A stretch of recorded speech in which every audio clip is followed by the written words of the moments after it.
Bienvenido a tu nueva clase virtual. Nueva clase virtual.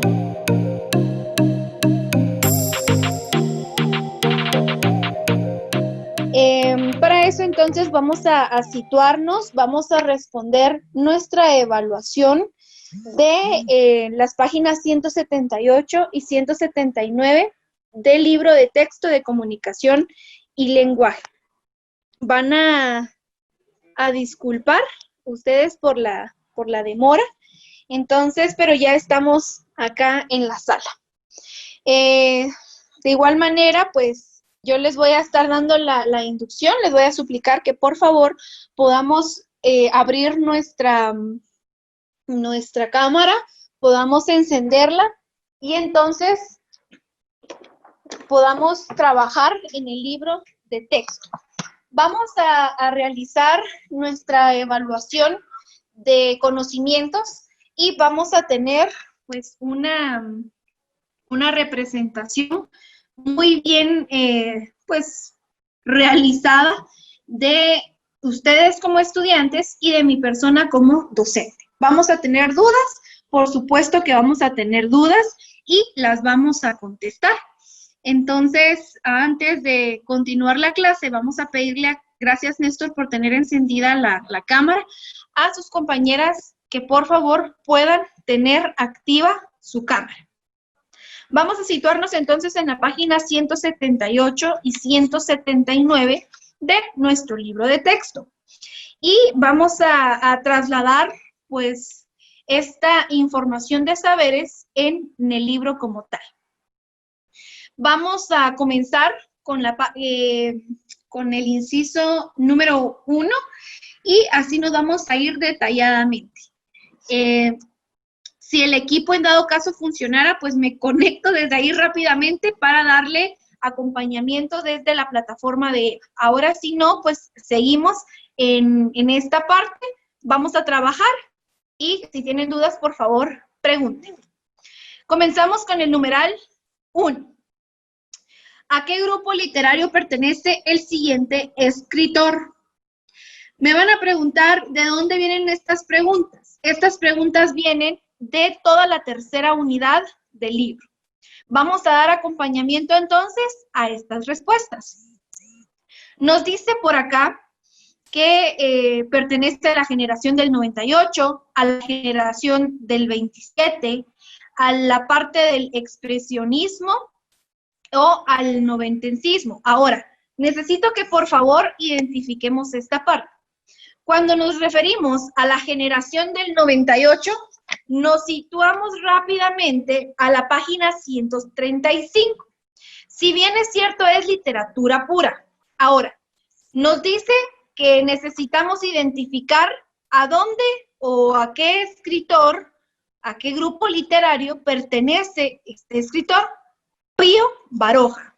Ahora bien, para identificarlo, pues necesitamos leer parte de estos conceptos. Si usted leyó La generación del 98, se dará cuenta que este escritor, Pío Baroja, es parte fundamental de la generación del 98 como tal. ¿En dónde encontrará usted esta parte? La va a encontrar en el tercer párrafo de la página 135. Entonces, en este momento comencé yo a identificar estas respuestas. Ahora les voy a pedir a ustedes que vayamos respondiendo poco a poco las demás que están en nuestros libros. Ahora bien, vamos entonces a responder, a resaltar con ya sea su lápiz o un resaltador. La respuesta correcta es generación del 98 que pertenece Pío Baroja. Vamos entonces con el numeral 2. ¿En qué época surgen las vanguardias artísticas? Por favor, les voy a suplicar a Leslie que nos ayude a identificar esta pregunta. ¿En qué época surgen las vanguardias artísticas? ¿Durante la Guerra Civil Española, en los primeros años del siglo XX, a finales del siglo XIX o después de la Segunda Guerra Mundial? ¿En dónde va a encontrar usted esta parte? La va a encontrar como tal en las lecturas que nosotros tenemos de la literatura. Ahora, puede encontrarlo en la página, en las páginas como tal, 130, 132, 133 a la 143. Pero a buenas y a primeras, alguien que pueda decirnos, por favor, en este caso Leslie, ¿en qué época surgen las vanguardias artísticas? Vanguardias artísticas quiere decir que está más allá de la parte modernista. Por favor, Leslie, ayúdenos. ¿Cuál cree usted que surgen, según los incisos, la época vanguardista artística?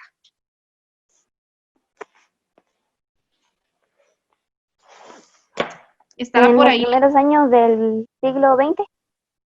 En los primeros años del siglo XX, es correcto.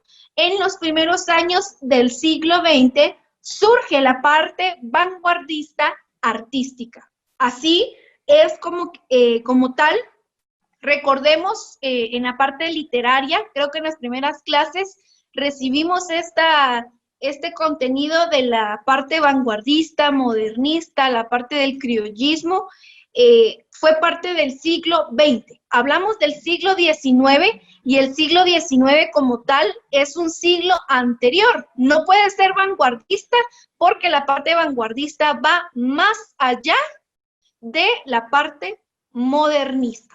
Muy bien, gracias Leslie por ayudarnos. Espero que cada uno de ustedes pues esté subrayando ahí en su libro. Al terminar la clase me manda una fotografía a mi WhatsApp personal de que usted está realizando esta compensación de saberes en su evaluación. Pasamos al número 3, por favor, Néstor, ayúdenos a leer y nos lee también los incisos que están en el numeral 3. ¿Cuál es una característica del modernismo? A, lo objetivo y simple. B, la expresión de lo irracional. C, utiliza un lenguaje elegante y refinado. D, expresión de las emociones y sentimientos. Muy bien, características de la parte modernista. Según usted, Néstor, ¿cuál de estos 4 incisos representa una característica fundamental del modernismo?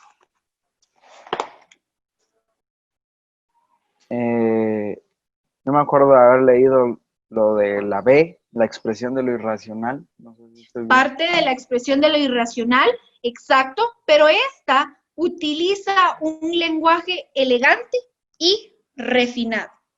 Yo me recuerdo que en algún momento vimos un video de una señorita española que pues ella estaba realizando como tal una poesía clásica. Al momento de realizar este tipo de poesías clásicas, al momento de realizar algún párrafo, ya sea literario o escrito, usted puede darse cuenta e identificar que este merece tener un lenguaje elegante y refinado como tal.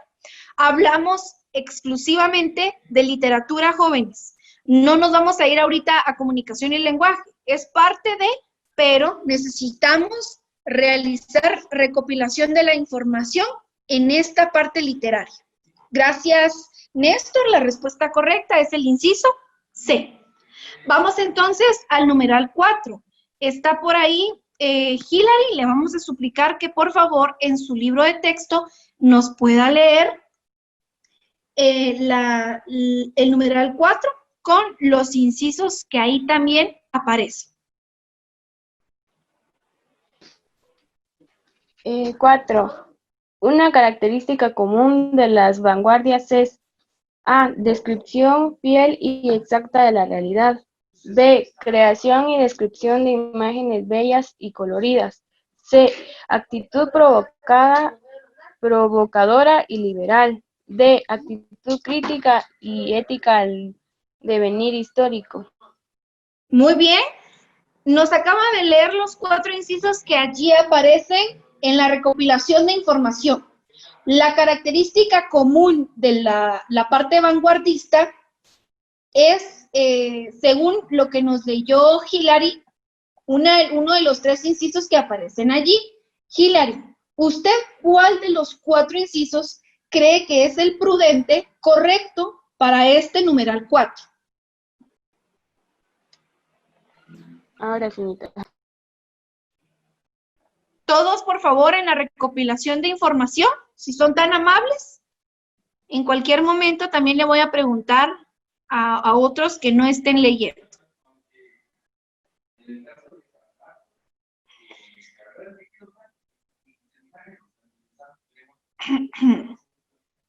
Lea, por favor. Una característica común de las vanguardias es, ¿sí? La B, actitud crítica y ética al devenir histórico. Y devenir histórico. Sí tiene una actitud crítica, pero no es la correcta. Vamos a preguntarle a Néstor, por favor, según su lectura de la parte vanguardista, por favor, en la recopilación de información, ya anulamos la parte de la actitud crítica y ética.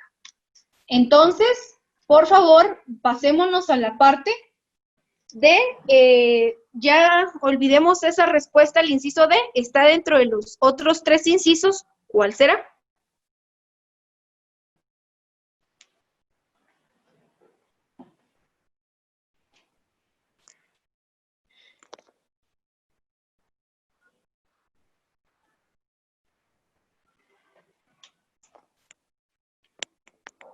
Tenemos por ahí descripción fiel y exacta de la realidad, creación y descripción de las imágenes bellas y coloridas, y actitud provocadora y liberal.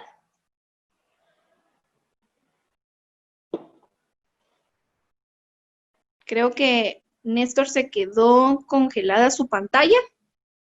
Entonces, Leslie, por favor ayúdenos, Leslie. Creo que sería actitud provocadora y liberal. Correcto, actitud provocadora y liberal, porque parte de la cuestión literaria y esta como tal provoca libertad en lo mismo. ¿Ya pude conectarme desde mi equipo? Entonces, les voy a pedir 2 minutitos, voy a compartir pantalla, logré conectarme. Les voy a pedir, por favor, 2 minutos de paciencia para poder conectarme desde mi equipo. Muy bien, ahí estamos. Creo que ahora sí se ve mi pantalla.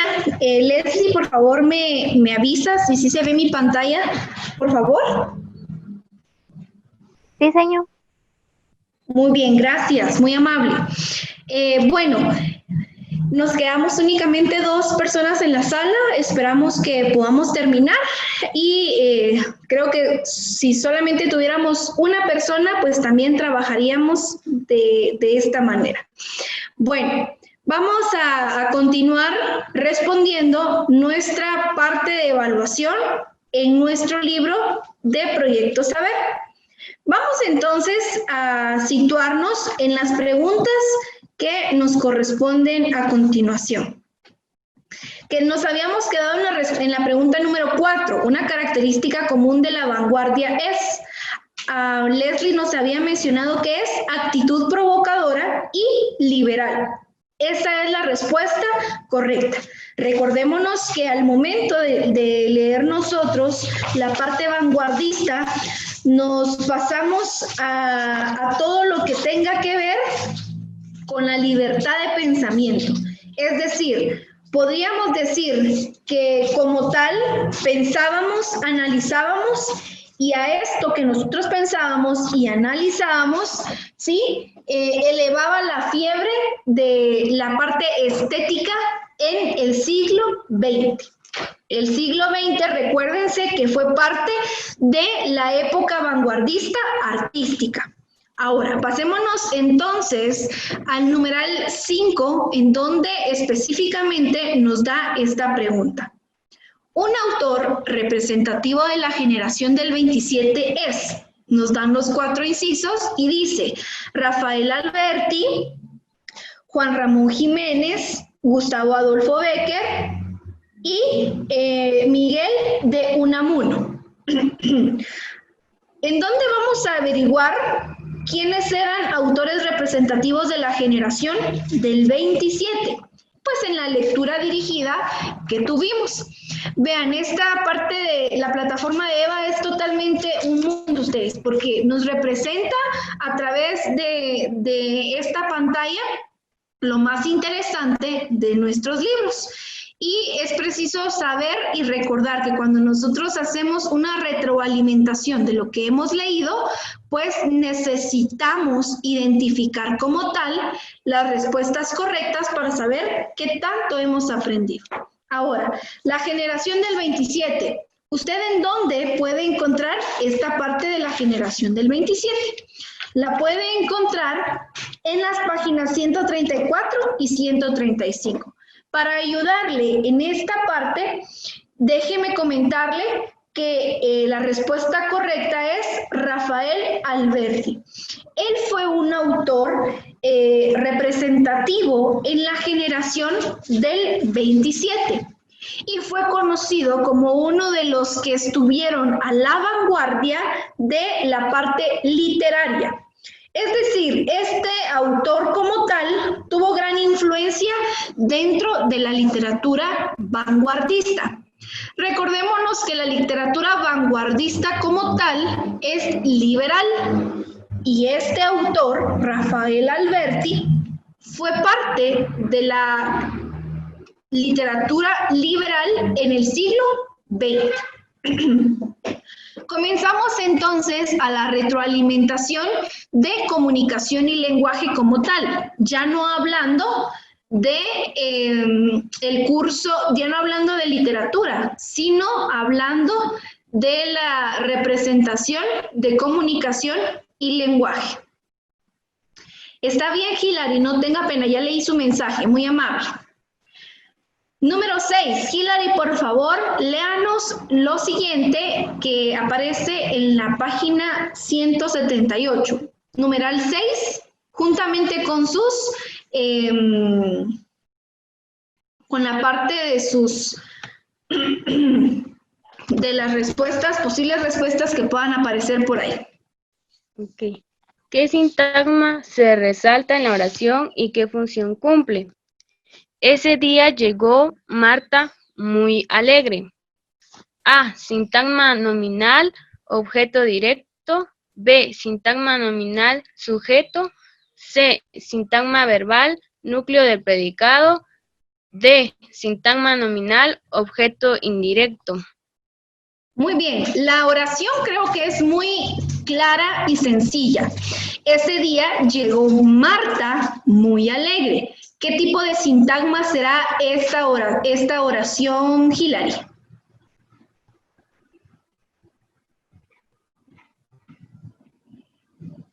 La B, señor. ¿La? La B. Sintagma B. nominal, sujeto.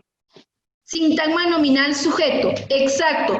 Es representativa a un sintagma nominal sujeto porque la oración como tal se refiere a un individuo. Estamos hablando de Marta. Quiere decir entonces que la respuesta correcta es sintagma nominal sujeto. Está bien, Néstor, no tenga pena, pero qué bueno que ya regresó a la sala. Vamos entonces a continuar a nuestra parte del numeral 7. Numeral 7, por favor, Leslie, ayúdenos a leerlo juntamente con los incisos que aparecen allí. ¿Cuál es la función que cumple el sintagma verbal en la oración? A. Núcleo del sujeto.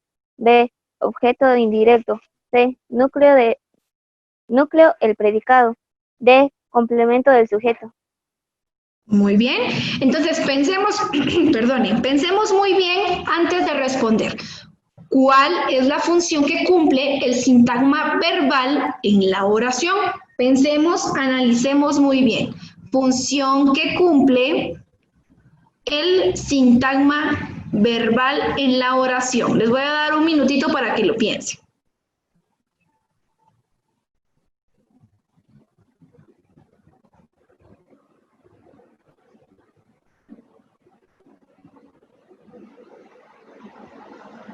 Función que cumple el sintagma verbal en la oración.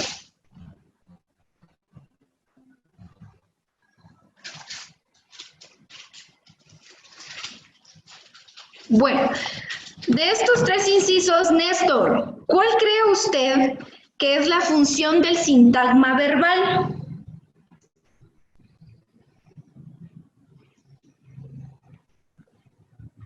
El complemento del sujeto. El complemento del núcleo del sujeto, no. No puede ser el complemento del sujeto. Porque dice que cumple como tal la parte verbal en la oración. Tiene que ser después del verbo. Entonces es el núcleo del predicado.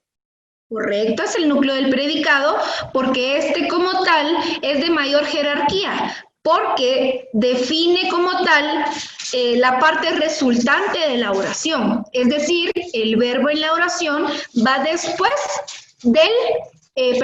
va a evaluar al predicado. Entonces la respuesta correcta es el núcleo del predicado. Esa es la respuesta correcta. Vamos al numeral número 8, por favor, Néstor. Le voy a suplicar que nos pueda leer el numeral y también los incisos. ¿Qué regla ortográfica utiliza la palabra que se resalta en la oración? Iba meditabundo por la sexta. A. Uso de B por ser una forma del verbo meditar. B. Uso de la letra B en palabras compuestas. C. Uso de la B cuando los verbos concluyen en vir. D. Uso de B cuando las palabras finalizan en bundo o bunda. Muy bien, creo que esta es bien sencilla. ¿Cuál será la respuesta correcta de esta regla ortográfica? Está bien sencilla la respuesta. Ahí mismo dice la regla que cumple. Ahí mismo dice esa regla. La D. La D, uso de la B, cuando la palabra o las palabras finalizan en bundo o bunda. ¿Dónde puede encontrar usted esta parte? Allí mismo en su libro, en la página 156, en el uso de la B y la V. Ahí explica estos casos en donde se emplean estas reglas de ortografía. Muchas gracias, Néstor. Vamos, por favor, a pedirle a nuestra compañerita Leslie que pueda leernos el numeral número 9 con sus respectivos incisos.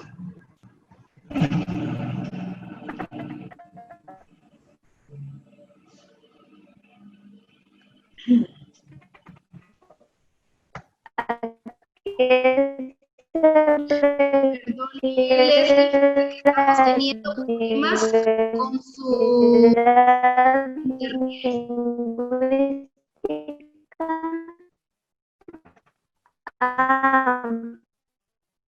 A que una persona tiene derecho a tener diferentes credos. B. A que un mismo idioma puede tener distintas. Ahí estamos. Fíjense, Leslie, que estamos teniendo problema con su internet. Disculpe. Vamos a pedirle, por favor, que nos ayude leyendo el numeral el numeral 9 juntamente con sus incisos.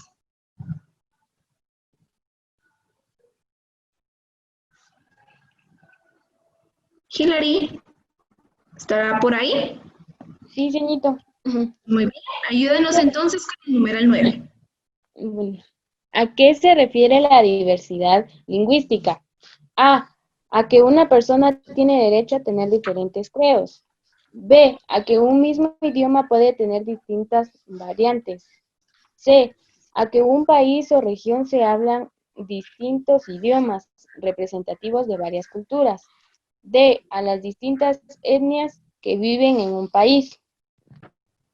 Muy bien, gracias. Esto se compagina muy bien con la parte de cultura maya que ustedes llevan. la respuesta correcta, Néstor? ¿A qué se refiere la diversidad lingüística? Dentro de estos incisos hay algo bien claro que respecta a la importancia de la diversidad lingüística. Entonces, recordemos que la diversidad lingüística quiere decir la parte del lenguaje general, la parte de los idiomas como tal. Entonces, ¿cuál será la respuesta correcta? Para mí es la C, señor. A que un país o región se hablan distintos idiomas representativos de varias culturas. Muy bien, Néstor. Recordémonos, chicos y chicas, que al momento de hablar de una diversidad lingüística, nos referimos como tal a la diversidad de idiomas que existan en nuestro país, en la cultura o en otros países. Esa es la diversidad lingüística. Muchas gracias. Por favor, le suplico, vaya subrayando por ahí. Recuerde que esta evidencia me la tiene que enviar. Creo que también tenemos en la sala a nuestra compañerita Kimberly. Le vamos a suplicar que pueda abrir su libro y nos ayude a darle seguimiento a nuestra recopilación de información de la tercera unidad en la página 178. Vamos entonces a leer el numeral 10 juntamente con los incisos que están por allí. ¿Cuál es una característica del ensayo? Extenso, objetivo, expositivo, subjetivo. Gracias. Si nos damos a la tarea de buscar en dónde nosotros pues tenemos la presentación o el contenido de un ensayo como tal, el mismo se encuentra en la página 160. Un ensayo no puede ser extenso. ¿Por qué no puede ser extenso? Porque si nos tardamos tanto en escribir, en detallar, en hacer más de 10 hojas, 100 es mucho, pues vamos a extendernos mucho. Obviamos la parte extensa de los ensayos y tampoco puede ser objetivo, es decir, cuadrado. Un ensayo no puede venir y decir, la página 74 menciona que esto, y tal y como lo dice la página 74. Entonces, obviamos la parte objetiva de las características del ensayo. Nos quedan dos. Según Kimberly, ¿cuál de estos dos incisos pertenece a una característica esencial del ensayo? Yo digo que es subjetivo. ¿Por qué será subjetivo, Kimberly?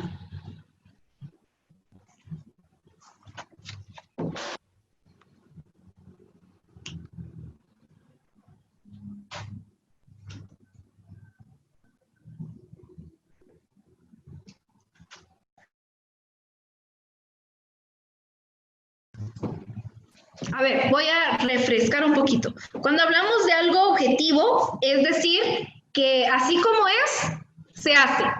Y la parte subjetiva quiere decir que yo entiendo, yo analizo, y por ende entonces voy a dar mi punto de vista de lo que yo siento, pienso y analizo. Dando respuesta a la pregunta que se le hizo a Kimberly, la parte subjetiva, ¿sí? Es el expositivo, porque es la persona que expone sus pensamientos de lo que se está refiriendo. Correcto. Entonces, este numeral 10 tiene dos respuestas que son la parte expositiva y la parte subjetiva.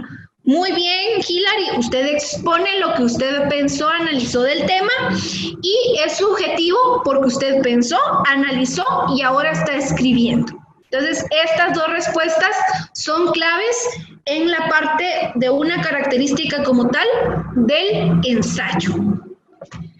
Ya casi vamos a finalizar.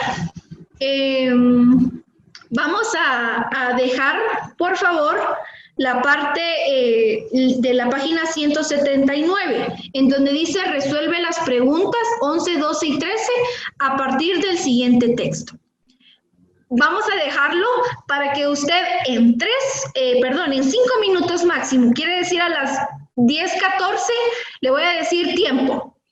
Va a realizar lo siguiente: 11, 12 y 13. Estas preguntas las va a responder de acuerdo a este párrafo que está. Dice, ¿qué tipo de texto es?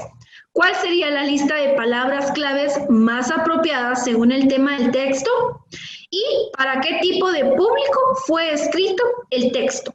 Tienen exactamente 4 minutos para poder leer este texto, analizarlo, responder estas preguntas y las vamos a socializar en estos momentos en la clase. Por favor. Muy bien, entonces finalizamos con este pequeño ejercicio que se practicó en la página 179 de nuestro libro de texto. Acá está el texto, entonces vamos a responder. Voy a hacer algunas preguntas individuales, entonces voy a comenzar con Néstor. Néstor, ¿qué tipo de texto es el que usted leyó, Néstor? Para mí fue un artículo científico, porque tenía Excelente. diferentes palabras científicas.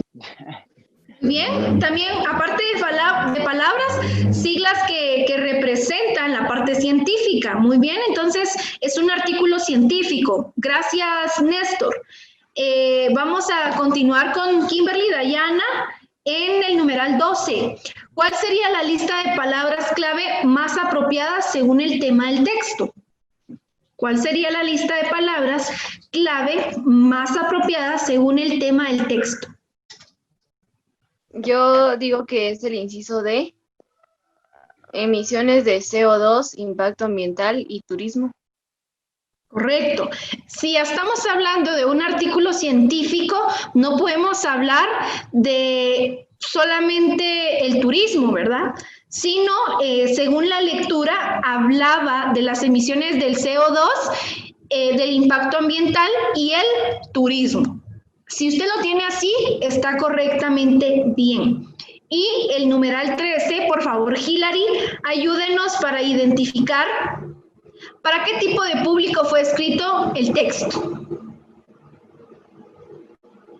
Yo pienso que general, señor. ¿Por qué piensa que general?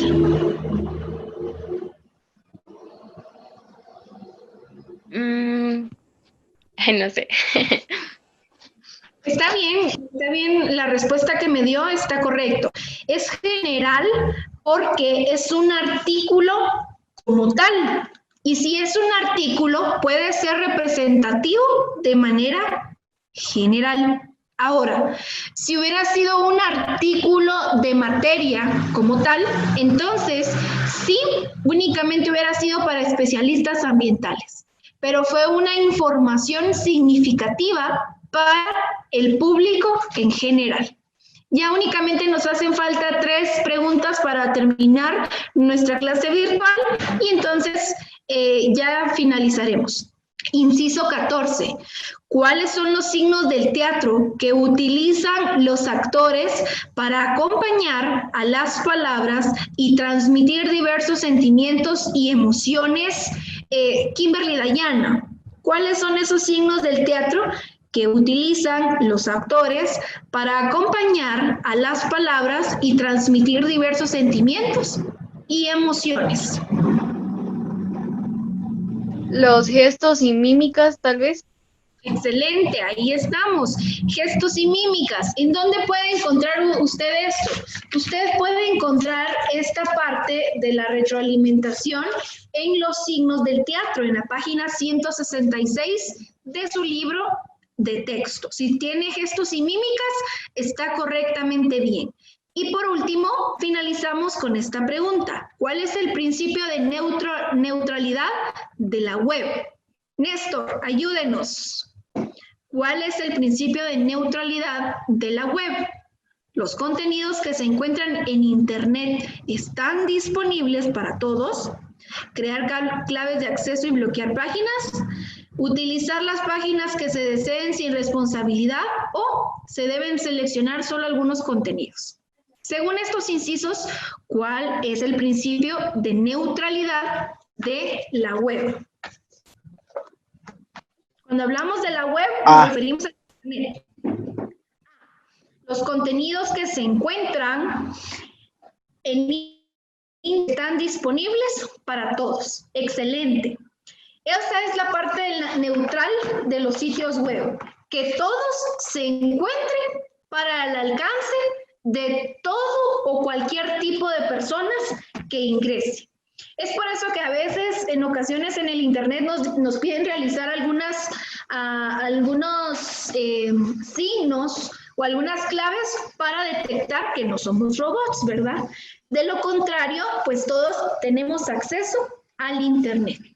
Quise hacer esta evaluación de saberes para identificar qué tanto sabemos, chicos. Y no nada más leer por leer y realizar actividades del libro porque ya de plano. Entonces, vamos a hacer esta misma retroalimentación de evaluación en nuestra cuarta unidad.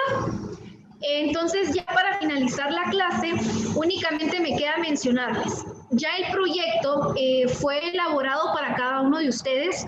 Espero que, por favor, podamos representarlo de la mejor manera. Habla sobre la parte formal, les voy a adelantar un poquito. Se les pide que estén pues formalmente presentados al momento de realizar su proyecto. Esto quiere decir, por ejemplo, caballeros, su camisa formal. No le voy a pedir pantalón formal, ¿verdad? Pero tampoco pachuco para poder elaborar su proyecto. Señoritas, bien peinaditas, bien arregladitas y bien presentables para su proyecto. Por favor, ayudémonos a poder mejorar el sistema educativo en la parte virtualizada y así poder tener un mejor rango no de aprendizaje memorístico, sino un aprendizaje basado en competencias que usted pueda cumplir. Entonces, esta fue la clase del día de hoy.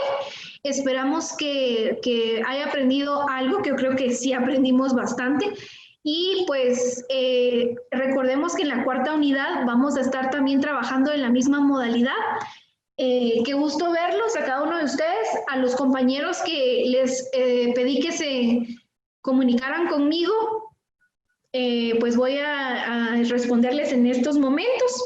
Disculpen que algunos los dejé ahorita en visto, pero ahorita les voy a responder. Que tengan buen día, cuídense mucho, nos vemos en una próxima clase. Señora, una pregunta. ¿Sí? ¿Va a ser examen o proyecto? Proyecto. Todos trabajamos en proyectos a menos que sea matemática o física fundamental. Ah, ya. Gracias, señorito. Cuídense mucho, que tengan buen día.